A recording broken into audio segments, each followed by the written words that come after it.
대한민국의 조용기 목사님을 소개합니다. 시각차라는 제목으로 말씀을 나누겠습니다.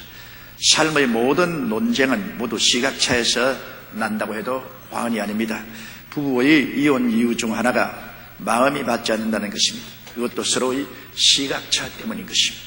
노사 간의 투쟁, 지역 간의 알력, 정당 간의 논쟁, 국가 간의 분쟁 등의 모든 서로 다른 입장에서 온 시각차 때문에 생겨난 것입니다. 인간적인 시각차는 대화를 통하여 좁힐 수가 있습니다.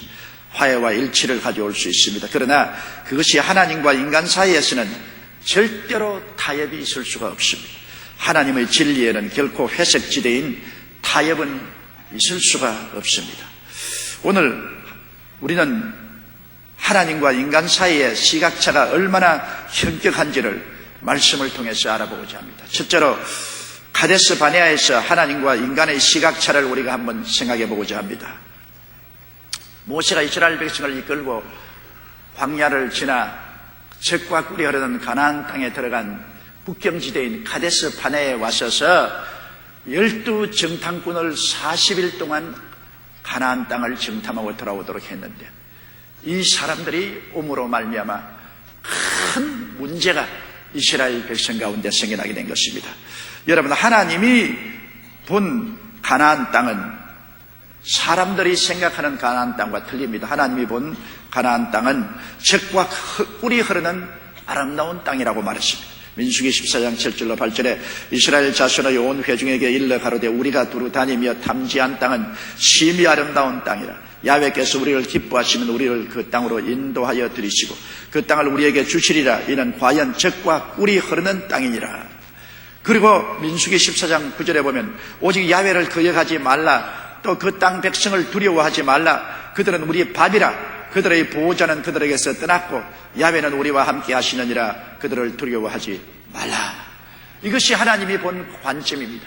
하나님의 시각으로 볼 때는 가나안 땅은 젖과 꿀이 흐르는 땅이고 그곳에 어떠한 적들이 있더라도 이미 그 적들은 정복되었으며 이스라엘 백성들의 밥에 불과하다.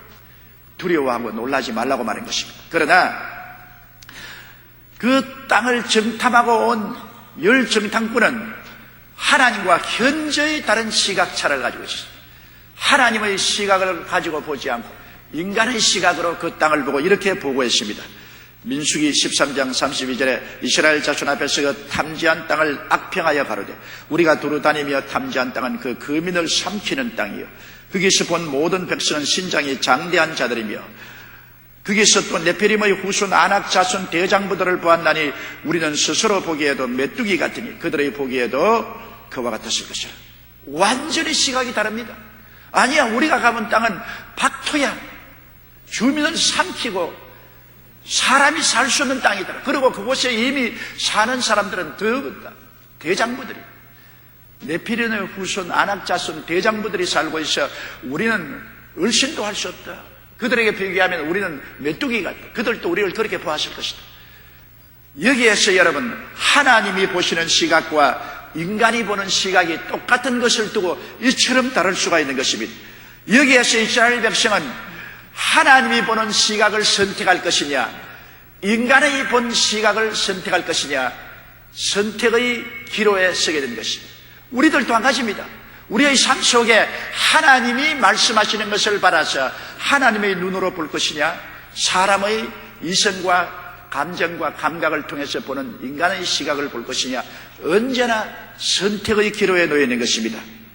그런데 이스라엘 백성의 12정탐꾼 중에 여호수아와 갈렙은 하나님의 시각으로 사물을 보기로 결정했습니다. 과연 그곳은 여러분 젖과 꿀이 흐르지 않았습니다. 광막한 광야요, 사막이요, 산도 높고 바위도 많았습니다. 그러나 그것은 인간으로 본 시각이고 하나님은 그곳에 들어가면 젖과 꿀이 흐른다는 것입니다. 믿음으로 행하면 그 결과로 젖과 꿀이 흐르게 만들어주는 것입니다. 그런데 인간적인 시각으로 보지 않고 여호수아와 갈렙은 이렇게 말했습니다. 민수기 13장 30절에 갈렙이 모세 앞에서 백성을 안돈시켜 가로되 우리가 곧 올라가서 그 땅을 취하자 능히 이기리라. 그렇게 담대하게 하나님의 시각으로 말했습니다. 그들이 아무리 대장부가 있고 우리가 그들에게 보기에는 메뚜기 같을지라도 하나님이 같이 계심으로 우린 이길 수 있다. 들어가자. 그런데 열정당꾼과 백성은 인간적인 시각을 따랐습니다. 민수기 13장 31절에 우리는 능히 올라가서 그 백성을 치지 못하리라. 그들은 우리보다 강하니라. 민수기 14장 1절로 3절에 온 회중이 소리를 높여 부르짖으며 밤새도록 백성이 고하였더라. 이스라엘 자손이 다 모세와 아론을 원망하며 온 회중이 그들에게 이르되 우리가 애굽 땅에서 죽었거나 이 광야에서 죽었다면 좋았을 것을 어찌하여 야훼가 우리를 그 땅으로 인도하여 칼에 망하게 하려 하는고 우리 처자가 사로잡히리니 애굽으로 돌아가는 것이 낫겠다. 너무나 엄청난 반역을 저질렀습니다. 그들은 차라리 장관을 세워서 애굽으로 돌아가자. 하나님의 계획에 정면으로 도전했습니다. 잘못된 시각으로 인생을 바라보면 하나님과 정면 도전을 하게 되고 하나님과 충돌하게 됩니다. 그들은 가데스 바네아에서 하나님과 정면으로 충돌하게 되었습니다. 그 결과 하나님의 시각으로 바라보고 말한 여호수아와 갈렙은 본대로 믿은 대로 40년 광야 생활을 지나 젖과 꿀이 흐르는 땅으로 들어갔지만은 열정당꾼은 그 자리에서 죽고 백성은 광야로 회진해서 40년 방황하다가 다 죽었습니다. 민수기 14장 35절로 38절에 그들이 이 광야에서 소멸되어 거기서 죽으리라. 모세의 보냄을 받고 땅을 탐지하고 돌아와서 그 땅을 악평하여 온 회중으로 모세를 원망케 한 사람은 그 땅에 대하여 악평한 자들은 야훼 앞에서 재앙으로 죽었고 그 땅을 탐지하러 갔던 사람들 중에 오직 눈의 아들 여호수아와 여분의 아들 갈렙은 생존하니라고 말한 것입니다. 여러분, 우리의 시각의 차로 하나님께 복을 받을 것이냐 하나님께로부터 재앙을 받아 우리가 광야로 휘몰아쳐서 멸망을 받을 것이냐 중대한 선택의 기로에 우리는 항상 서 있는 것입니다. 우리가 하나님의 말씀대로 보고 말씀대로 듣고 말씀대로 말하고 말씀대로 행하고 하나님의 시각에 따라서 살면은 눈에는 아무 증거 안 보이고 귀에는 아무 소리 안 들리고 손에는 잡히는 게 없어도 하나님은 결국 우리의 삶에 젖과 꿀이 흐르게 만들어 주시는 것입니다. 광야가 젖이 흐르고 사막에 꿀이 흐릅니다. 그것은 하나님께서 약속했기 때문에 아무리 현실이 광야고 사막이라도 들어가서 말씀대로 행하면 하나님의 기적이 일어나서 젖과 꿀이 흐르는 것입니다. 원래부터 젖과 꿀이 흐르는 것은 아닙니다. 믿음으로 행할 때 젖과 꿀이 흐르게 되는 것입니다. 그런데 하나님의 관점을 믿음으로 보지 않고 인간의 눈으로 이거 광야 아니냐 이거 사막 아니냐 너무나 험난하고 고통스럽지 않으냐 하나님은 우리를 속였다. 우리 도로 옛 생활로 돌아가자. 세상으로 돌아가자. 그렇게 하면은 재앙을 받게 되는 것입니다. 이스라엘 백성은 40년 동안 광야에서 방황하다가 다 죽었습니다. 재앙을 만나게 된 것입니다. 축복과 재앙, 영광과 수치가 우리의 시각에 달려야 된 것입니다. 안개가 좌우한 어느 날 배 한 척이 항구에 정박한 채 출발을 하지 못하고 있었습니다. 선장은 난간에 올라가서 안개가 그치기를 기다리고 있었습니다. 그런데 갑자기 웬 노신사가 다가오더니 선장님, 나는 토요일 오후까지 저 카나다 북부 퀘벡까지 가야만 합니다. 그러므로 어찌하든지 이 배를 몰고 퀘벡으로 가야 됩니다. 선장이 하는 말이 여보, 당신 눈으로 보지 않소. 안개가 이렇게 끼어서 지측을 분간할 수 없는데 어디에 배를 퀘벡까지 항해를 시킨단 말입니까? 그러면서 이 선장이 노인을 자세히 바라보고 이 사람 좀 괴짜구나. 정신적으로 좀 잘못된 것이 아닌가. 그런데 이 노신사는 선장의 팔을 잡고 끌면서 선실로 내려갑시다. 내려가서 하나님께 기도하십시다. 내가 기도드리면 하나님의 기적이 일어날 것입니다. 그런데 그 말을 한 사람이 누구냐? 고아의 아버지 조지 뮬러가 영국에서 카나다에 복음 전도하러 와서 당한 경험이었습니다. 그런데 선장은 조지 뮬러를 바라보고 당신 눈이 잘못되지 않았어? 이 자욱한 안개가 안 보입니까? 그러니까 조지 뮬러 말하기를 당신은 자욱한 안개만 보입니까? 나는 안개를 좌우하는 하나님이 보이는데요. 그러면서 선실에 들어가서 조지 뮬러는 무릎을 꿇고 엎드려서 기도를 하기 시작했습니다. 하나님 아버지, 내가 퀘벡까지 가야 되는데 안개를 좌우하는 하나님의 능력을 나타내 주셨어요. 안개를 걷어주시고 무사히 쾌백에 가서 부흥회를 인도하게 하여 주시옵소서. 선장은 웃었습니다. 저 사람 보통 돌았지 않았다.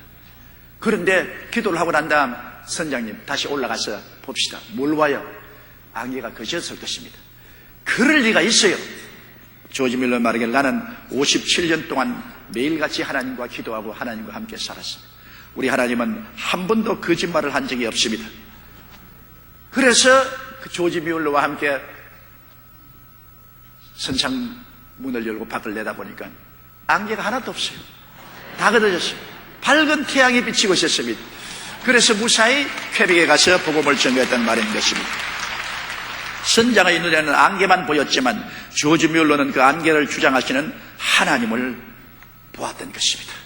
여러분, 우리의 눈에는 환경밖에 못 볼 때가 많습니다. 슬프고 고통스럽고 괴롭고 좌절하고 절망하고 사막과 광야만 보일 때가 많습니다.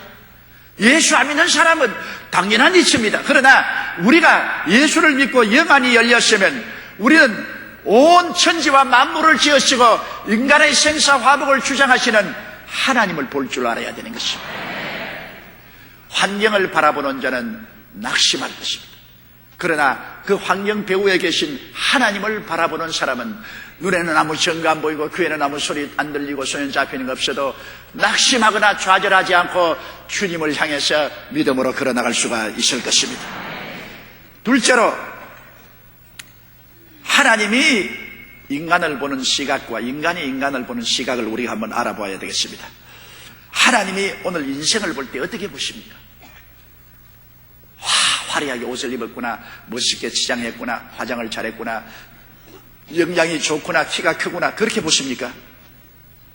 하나님이 인간을 볼 때는 죄와 허물로 죽은 인간을 보는 것입니다. 과학이 발달되고 소득이 증가하고 도시가 건설되고 아름답게 되었다 할지라도 하나님은 이 지구상에 사는 사람을 보실 때 모두 죄와 허물로 죽은 인간으로 보십니다. 시편 14편 2절로 3절에 야훼께서 하늘에서 인생을 굽어 살피사 지각이 있어 하나님을 찾는 자가 있는가 보려 하신즉 다 치우쳐 함께 더러운 자가 되고 선을 행하는 자는 없으니 하나도 없다고 말했었습니다. 에베소 2장 1절에 너희의 허물과 죄로 죽었던 너희라고 말하고 골로새서 2장 13절에 범죄와 육체의 무할례로 죽었던 너희라고 말한 것입니다. 하나님은 죄와 허물로 죽은 인간을 바라보시는 것입니다. 그렇게 하나님은 인간을 보는 시각을 갖고 있습니다. 세상과 마귀의 종이 된 인간으로 보는 것입니다. 하나님 밖에 있는 사람들은 모두 다 세속에 잡히고 마귀의 종이 되어서 죽을 줄 모르고 멸망을 향해서 걸어가는 인생으로 하나님은 보시고 계신 것입니다. 에베소 2장 2절로 3절에 그때 너희가 그 가운데 행하여 이 세상 풍속을 쫓고 공중의 권세 잡은 자를 따르시니 곧 지금 불순종의 아들들 가운데서 역사하는 영이라. 전에는 우리도 다 그 가운데서 우리 육체의 욕심을 따라 지내며 육체와 마음의 원하는 것을 하여 다른 이들과 같이 본질상 진노의 자녀였다고 말인 것입니다. 하나님은 모두 다 세상과 마귀의 종이 되어 하나님의 진노를 사서 쫓겨나갈 존재로 인간을 보고 계십니다. 하나님은 인생을 보실 때 몸도 마음도 병든 인간으로 봅니다. 나는 몸이 안 병들었, 마음이 병들었습니다. 미움, 불안, 초조, 절망이 꽉 들어찬 마음에 병든 인간입니다. 생활이 병든 인간입니다. 이사야 1장 5절에 너희가 어찌하여 매를 더 맞으려고 뚝뚝 패여가느냐. 온 머리는 병들었고 온 마음은 피곤하여졌다고 말한 것입니다. 병든 인간으로 봅니다. 하나님은 인생을 볼 때 저주의 종으로 봅니다. 일어서나 앉아나 저주의 안개 구름이 쌓여 있습니다.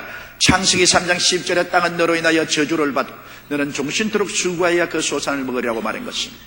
그리고 하나님의 인생을 보실 때는 육체적인 죽음과 영적인 죽음의 종으로 봅니다. 결국 인간은 죽음의 노예로서 끌려가고 있는 것입니다. 창세기 3장 19절에 너는 흑인이 흑으로 돌아갈 것이라고 말씀하셨고 전도서 5장 11절에 일평생을 어두운 데서 먹으며 번뇌와 병과 분노가 제게 있느니라고 말했었으며 하나님은 인생을 보실 때 허무와 무의미한 삶을 살다가 가는 존재로 봅니다. 내용이 없는 삶, 의미가 없고 가치가 없는 삶에 분유하다가 나중에는 물거품처럼 사라지는 빈손든 인생으로 하나님은 바라보시는 것입니다.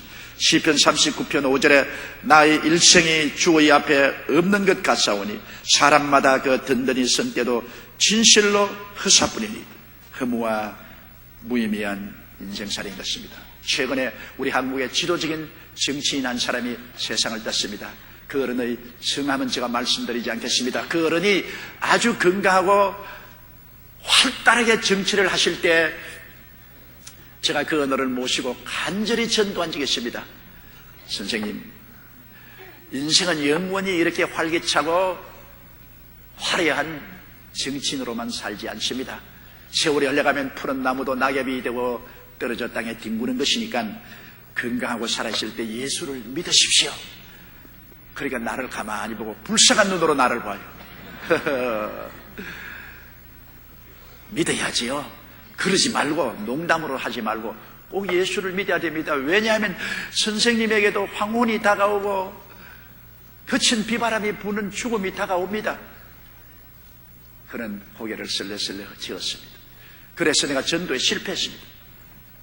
몇 주일 전 그분이 암에 걸려서 죽어가신다는 말을 듣고 제가 댁을 찾아갔습니다. 마지막 전도를 하려고. 의식이 몽롱해 있었습니다. 제가 간절히 주님 앞에 기도했습니다. 주님, 이분 의식이 돌아와서 말씀을 듣고 구원을 받고 천당에 가게 하여 주시옵소서. 그래서 기도를 잔뜩 하고 나니까 눈을 뜨더라고요. 하지만 오셨어요 그러더라고요. 그래서 내가 달려온 것이 아니라 예수 전도하러 왔습니다. 이제는 예수님을 모시고 천국을 가야 되지 않겠습니까? 빈배를 가지고 천당 가지 마십시오. 빈배를 가지고 천당을 가지 말고 그 배 예수님을 모시고 가십시오. 꼭 예수를 믿어야 됩니다. 받아들이십시오. 그러니까 눈을 지그시가면서 고개를 끄덕끄덕 하십니다.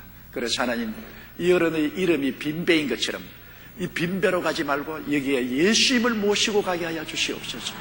주님과 함께 가는 것이 결국 인간의 삶의 의미와 가치가 있지, 주님 떠나면 아무 의미와 가치가 없습니다. 며칠 전에 세상을 떠나서 연결식을 했다는 소식을 들었습니다. 여러분, 내 인생이 무엇이냐? 잠시 있다 사라지는 안개니라. 내일 일을 자랑치 말라. 오늘 내게 어떠한 일이 일어날지 알지 못한 일이라. 우리가 예수 없이 사는 인생은 빈배입니다. 빈배 타고서 우리가 갔다가 아무것도 없이 사라지면 어떻게 하십니까? 우리의 인생의 배에 예수님을 모시고 함께 가야 가치가 있는 것입니다. 오늘날 인간들은 하나님이 우리 인생을 보는 것과 시각이 다릅니다. 오늘 사람들은 창조주 하나님은 없다고 말합니다. 오직 유물론적인 진화론만 믿습니다. 인간은 아메바에서 발전해서 인간이 된 것이고 하나님은 어디 있느냐? 하나님은 없다. 이것이 오늘 인간이 자기를 보는 시각인 것입니다. 시편 14편 1절에 어리석은 자는 그 마음에 이르기를 하나님이 없다 하도다. 저희 부패하고 소행이 가증하여 선을 행하는 자가 없다고 말하고 있는 것입니다. 그리고 인생들은 오늘날 전부 물질, 권력, 만능주의입니다. 물질만 있으면 된다. 권력만 있으면 무소불능하다. 그래서 어찌한지 물질만 얻고 권능만 얻으면 이것이 선이다. 자식들 교육시키는 것도 윤리와 도덕적인 기반의 교육시키는 것이 아니라 출세하라. 어찌한지 돈을 벌고 권력을 얻고 출세하라. 이것이 인생을 사는 성공이라고 말하고 있는 것입니다. 케이블 TV 애니메이션 채널에서 조사한 거 보니까 15세 이하 어린이 1만 6천여 명을 대상으로 설문조사한 결과 어린이 2명 중 1명은 100억 원 이상이 있어야 부자라고 생각하며 부자가 되고 싶은데 이 가운데는 아무리 많은 돈이 있어도 모자란다는 응답도 15%나 되었습니다. 여러분, 15살 이하 어린아이들이, 철없는 애들이 적어도 부자라고 일컬려면 100억 원 있어야 된다. 단위가 얼마나 큽니까? 1억도 억소리가 나는데 100억이 있어야 부자라고 부르지. 그 중에 15%는 아무리 돈이 많아도 충분하지 않다. 황금 만능주의입니다. 지금 자란 어린아이들이 돈에 눈이 뒤집혔습니다. 그러니 부정과 부패와 불의를 얼마든지 행해도 돈과 권력만 얻으면 된다는 것입니다. 런던의 한 신문사에서 1,000파운드를 걸고 돈은 무엇인가라는 제목으로 현상 공부를 했는데 당선이 되어 상금을 탄 사람은 신문 파는 소년이었는데 그는 이렇게 정의했습니다. 돈은 천국 외에 어디든지 갈 수 있는 세계적인 여행권이다. 돈 가지고 천당만 못 가지 다 간다는 겁니다. 또 돈은 복을 제외한 모든 것을 줄 수 있는 세계적인 공급자. 모든 것을 다 공급하지만 돈이 복은 못 갖다 주다. 이 어린 소년이 올바른 말을 했습니다. 돈은 온 세계를 다 통하는 통행권이지만 천당은 못 들어가고, 돈은 온갖 것 다 살 수 있지만 행복만은 살 수가 없다는 것입니다. 그래서 이 소년이 당선이 되어서 상급을 받았다는 것을 읽어보았습니다. 여러분, 오늘날 세상 사람들이 보는 시각은 돈과 권력만 있으면 최고라고 생각합니다. 또 성공과 쾌락이 삶의 의미와 목표라고 생각하는 것입니다. 성공을 하고 인생을 아주 쾌락으로 즐기면 좋다. 요사이 연말 되니까 사람들은 연말을 청산하는 빌미로 어마어마하게 쾌락을 추구합니다. 벌써 보니까 술에 취한 고등학교 졸업생 여학생이 술에 비틀거리다가 지하철에 떨어져서 치어 죽었습니다. 왜 죽었냐? 망년회에 가가지고서 함께 술에 취하도록 먹고, 이제 어린 소녀가 만취해서 발을 잘못 디뎌 지하철역에서 떨어져 죽었다. 부부간에 똑같이 망년회에 갔다가 자기는 먼저 돌아오고 부인이 늦게 돌아왔다고 집에 들어온 부인을 때려서 죽였다. 여러분, 성공과 쾌락이 삶의 의미와 목적이면 무엇인지 하는 겁니다. 비정한 아버지 카드비 3,500만 원 때문에 애들 키우기 괴롭다고 5살짜리 6살짜리 남매를 한강에 집어 던져 죽였다. 이것이 오늘날 세태입니다. 가슴이 아프지요. 그러나 오늘날 인간과 세계를 보는 눈이 바로 그것입니다. 성공하고 쾌락만 가지면 다른 사람이 어떻게 되는지 상관없다는 것입니다. 오늘날 지식사회에서도 과학 지상주의입니다. 인간은 이성과 과학을 통해서 이 세상에 천국을 가져올 수 있다, 유토피아를 가져올 수 있다고 생각하는 것입니다. 그러나 여러분 보시다시피 그 과학이 오늘 이 세상을 얼마나 무섭게 합니까? 이라크 전쟁을 보았죠. 북한이 만드는 원자핵이 세계의 큰 위협거리가 되는 것을 보았죠. 인간이 만든 과학이 인간을 오늘 파멸의 위기 속에 갖다 놓은 것을 우리가 볼 수 있는 것입니다. 진실한 과학자들은 무신론자는 아닙니다, 여러분. 아이작 뉴턴 같은 유명한 물리학자는 순결하며 순결한 믿음으로 영원한 삶을 소유한 최고의 신앙인이었습니다. 화학과 물리학의 대표적인 과학자인 마이클 패러데이는 잘 울었습니다. 친구들이 파라데이를 찾아와서 당신같이 유명한 과학자가 왜 눈물을 흘리냐, 나는 성경을 읽으면 내가 얼마나 큰 죄인이었는데 예수님께서 나의 죄를 위해서 십자가에 못 박여 몸짓고 피 흘려 죽어서 구원해 줬다는 것을 생각할 때마다 눈물을 다 그칠 수가 없다고 말했었습니다. 파라데이는 말하기를 사람들은 이 축복된 성경을 가지고 있으면서 왜 길을 잃고 헤매는지 모르겠다고 했습니다. 진실로 훌륭한 과학자들은 무신론자는 아닌 것입니다. 오늘날 세상 사람들은 죽음과 미래적 사건에 대해서 무관심합니다. 죽음은 장차 올 사건이고 천국과 지옥은 없다 그럽니다. 천국이 어디 있냐, 지옥이 어디 있냐, 그런 웃기는 소리 하지 말라 그럽니다. 그러나 여러분, 전도서 9장 3절에 모든 사람의 결국이 일만인 것은 해 아래서 모든 일 중에 악한 것이니 곧 인생의 마음에 악이 가득하여 평생에 미친 마음을 품다가 후에는 죽은 자에게로 돌아가는 것이라 했습니다. 죽어요. 내일 일을 누가 자랑합니까? 오늘 어떤 일이 날지 자부심을 가지고 말할 사람은 없지 않아요. 죽음이 다른 사람에게 다가오는 미래적 사건이라고 생각하지만은 언제나 자기에게 다가옵니다. 어제 저녁에도 저는 잠자리에 들어가면서 하나님이여, 불언간 미래 나도 이 잠자리에 들어가서 벽에를 비고 다시는 일어나지 못할 날이 다가올 줄 알고 있습니다. 오늘은 내일 아침에 일어날 것이란 기대를 가지고 벽에를 비지만은 이 날이 얼마나 계속하겠습니까? 불언간 장래에 나도 이 벽에 보고 들어눕고 다시는 눈 뜨지 못하고 일어나지 못할 때가 올 것을 알고 살아있을 동안에 예수님을 중심으로 섬기고 그리스도를 위해서 더 열심을 내게 하여 주시옵소서. 그런 기도를 하고 잠자리에 들어갔습니다. 우리는 한 번 죽는 것은 정한이지요. 죽고 난 다음에 심판대 앞에 서야만 합니다. 전도서 12장 14절에 하나님은 모든 행위와 모든 은밀한 일을 선악간에 심판하시라. 요한계시록 20장 15절에 누구든지 생명책에 기록되지 못한 자는 불못에 던지리라. 그냥 불구덩이 아닙니다. 불못입니다. 제가 후쿠오카에 갔을 때 거기에 있는 화산지대를 가보았습니다. 큰 연못에 아직도 화산이 살아있었어요. 거기에 물이 끓는데 큰 호수와 같은 물이 부글부글 끓고 있습니다.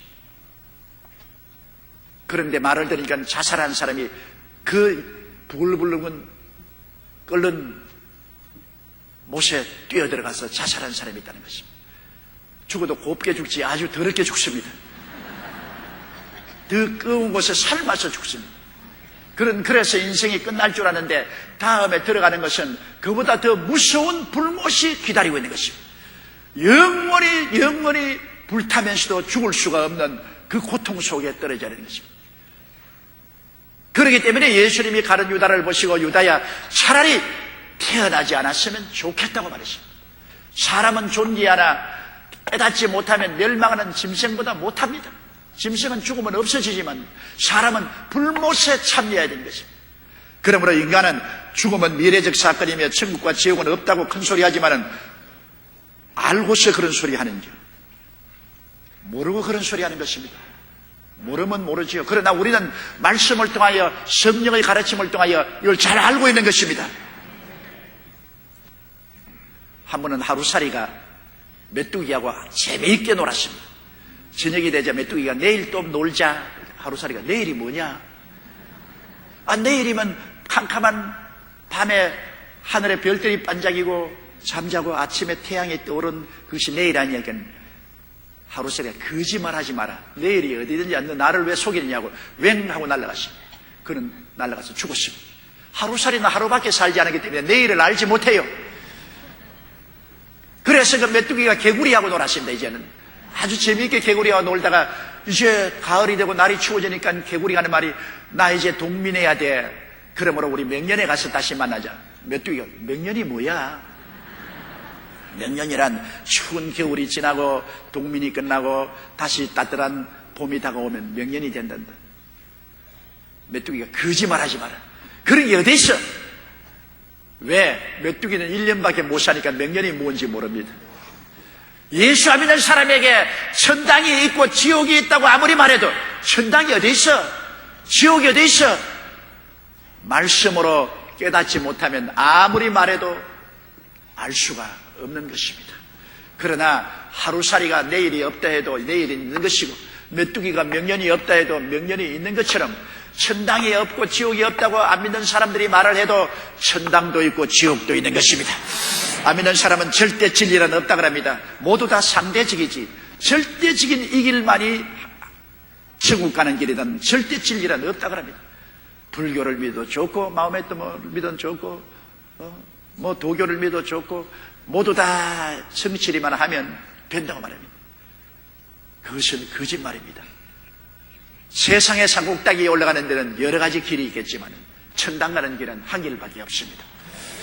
천하 인간에게 구원받을 만한 다른 이름을 주신 적이 없다고 성경은 말하고 있는 것입니다.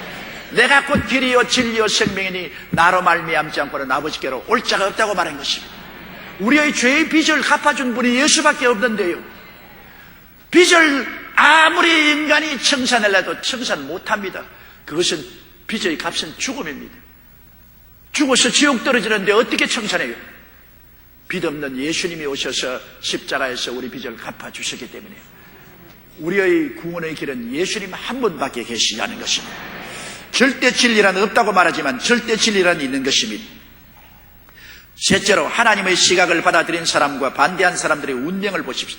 우리가 죄인인 것을 받아들이고 하나님의 시각을 받아들인 사람은 십자가를 받아들입니다. 주님이 내가 내 아들을 십자가에 못 박여 몸주고 피 흘려서 너희들에게 새로운 삶을 허락했노라.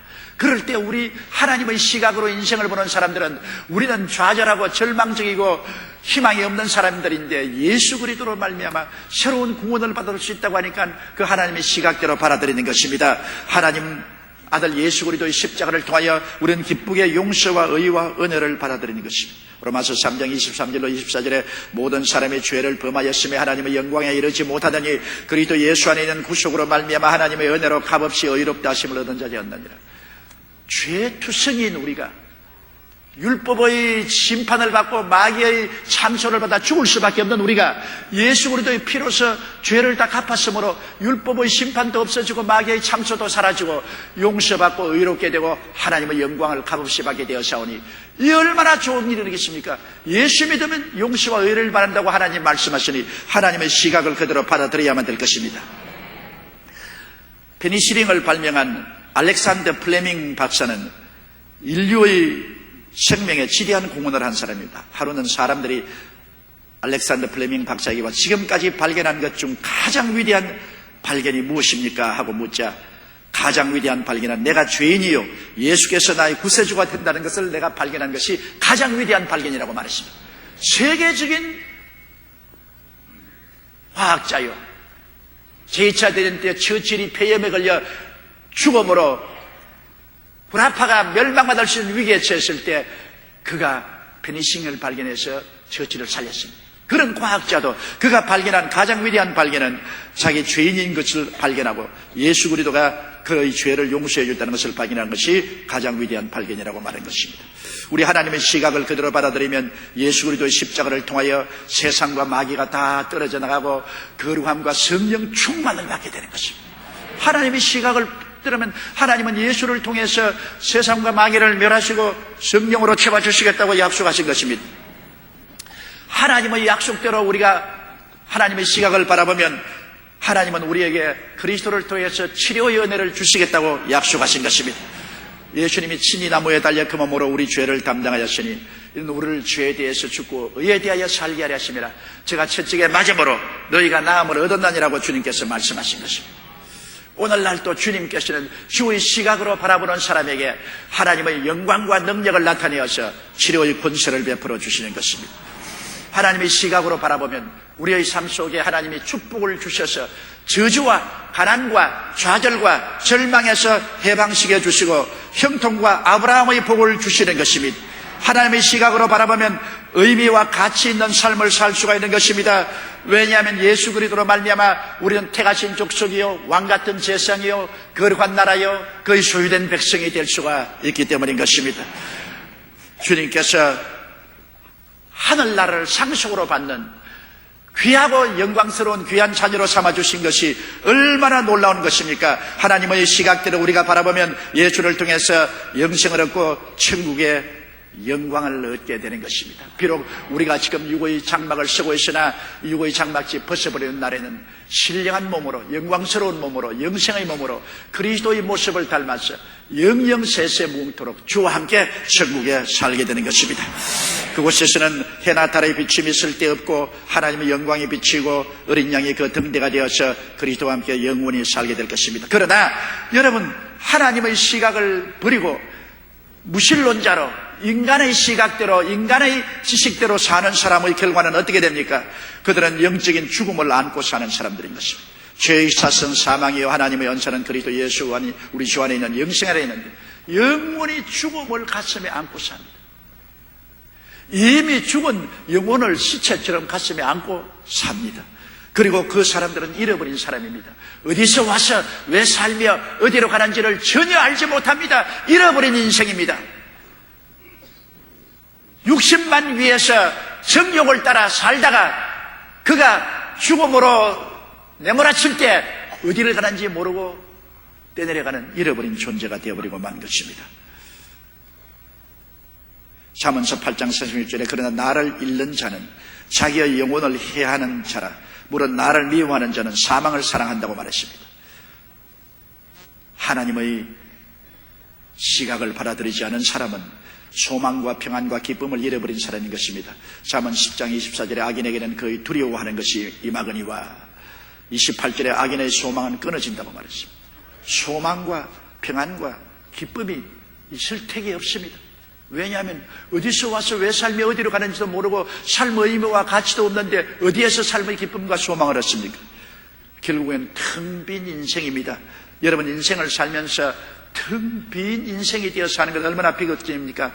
잠언서 14장 13절에 웃을 때에도 마음에 슬픔이 있고 즐거움의 끝에도 근심이 있느니라. 전도서 5장 15절에 제가 모태에서 벌거벗고 나왔은즉 그 나온 대로 돌아가고 수고하여 얻은 것을 아무것도 손에 가지고 가지 못할 것이라고 말한 것입니다. 어떤 유명한 부자가 죽었을 때 자꾸 관 밖으로 손을 내놓아서 애를 먹었다고 관 뚜껑을 덮을 수가 없었어요. 세상에 있는 건 못 가지고 가니 안타까워서 그랬다는 것입니다. 죽으면 여러분 관 밖에 아무리 손을 내놓아도 못 가져갑니다. 그러므로 하나님이 없이 사는 인생은 그처럼 허무맹랑한 것입니다. 하나님의 관점을 갖고 안고 인간의 관점으로 무신론으로 사는 사람은 절대 절망인 죽음에 무방비한 것입니다. 죽음이 당할 때 무방비해요. 우리는 예수 믿고 난 다음 하나님이 우리 위해서 영원한 집을 예비해 놓았기 때문에 죽음이 올 때 죽음을 환영할 수 있습니다. 사망은 너희 이기는 것이야 되느냐, 사망은 너희 소능은 것이야 되느냐. 보라 하늘 문이 열리고 주께서 아버지 보좌 우편에 서 있는 것을 보는도다. 즐거움으로 우리는 죽음을 맞이할 수가 있는 것입니다. 그런데 하나님을 믿지 않는 무신론자들은 절대 절망으로 죽음의 무방비 상태인 것입니다. 그러므로 영원한 지옥불에 탈 미래밖에는 없지 않아요. 요한계시록 21장 8절에 두려워하는 자들과 믿지 아니하는 자들과 흉악한 자들과 살인자들과 행음자들과 술객들과 우생중배자들과 모든 거짓말하는 자들은 불과 유황으로 타는 못에 참여리니 이것이 둘째 사망이라고 말한 것입니다. 하나님이 인생과 세상을 보는 시각은 절대 진리요 타협할 수 없습니다. 하나님의 진리이신 예수님을 믿고 모셔드리면 천국의 젖과 꿀이 흐르는 가나안 땅으로 반드시 들어가게 되는 것입니다. 그러나 하나님의 시각을 반대하고 인간적인 시각을 따르면 영적 죽음과 정신적인 광야를 방황하다가 우주의 쓰레기 소각장인 게헤나, 즉 불과 유황으로 타는 못에 참여하게 되는 것입니다. 우리 인생들은 원래 물질적인 존재로 지음을 받지 않았습니다. 하나님의 형상, 하나님의 모양대로 지음받았는데 하나님은 영이십니다. 그러므로 우리도 영이 육체를 옷 입고 이 땅에 사는 동안 하나님을 알지 못하고 그리스도의 구원을 받아들이지 못하면 육신은 없어지나 그 영은 하나님 없는 영원한 우주의 쓰레기 때문에 쓰레기 소각자인 불못으로 던짐을 받을 수밖에 없는 것입니다. 여러분, 사람이 온 천하를 다 얻고도 자기 목숨 하나 잃으면 무엇이 의미합니까? 정권을 얻고 권력을 얻고 돈을 산더미처럼 쌓아놓는다 해도 무슨 이익이 있는 것입니까? 우리에게 죽음의 찬바람이 불어올 날이 반드시 다가오는 것입니다. 하나님이 우리에게 보는 관점으로 경고하는 경고를 받아들이고 좌절과 절망에 있는 인생들에게 하나님이 예비해 놓은 해결의 방법인 예수 그리스도를 구주로 모시고 주를 믿고 순종하고 사랑하며 그 가운데서 소망을 가지고 살게 되시기를 주의 이름으로 축원합니다.